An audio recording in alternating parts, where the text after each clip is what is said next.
ভারতের সবথেকে বড় ধার্মিক অনুষ্ঠান। আর এবছর যে মহাকুম্ভের যোগ এসেছে তা 144 বছরে একবার আসে। কুম্ভ মেলা মানে কি শুধু মহাস্নান পর্ব, নাকি আরো আলাদা কোনো কারণ আছে এর পেছনে? কুম্ভ মেলার নাম শুনলেই যে কথাটি সবার মাথায় আসে তা হলো দুটি ভাই কুম্ভ মেলায় আলাদা হয়ে গিয়েছিল। অন্তত সিনেমা দেখে এই ধারণাটি আমাদের মাথায় বসে গেছে। কিন্তু কুম্ভ মেলার আসল রহস্য কি? কেন 12 বছর অন্তর মহাকুম্ভের আয়োজন করা হয়? আখাড়া কি? আর সাধু সন্তরা কি এখানে শুধু স্নান করতে আসে?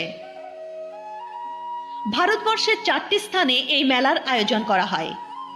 হরিদ্বারে গঙ্গা নদীর তীরে, উজ্জয়িনীতে সিপ্রা নদীর ধারে, নাসিকে গোদাবরী নদীর তীরে এবং প্রয়াগরাজে গঙ্গা, যমুনা ও সরস্বতী নদীর সঙ্গমস্থলে।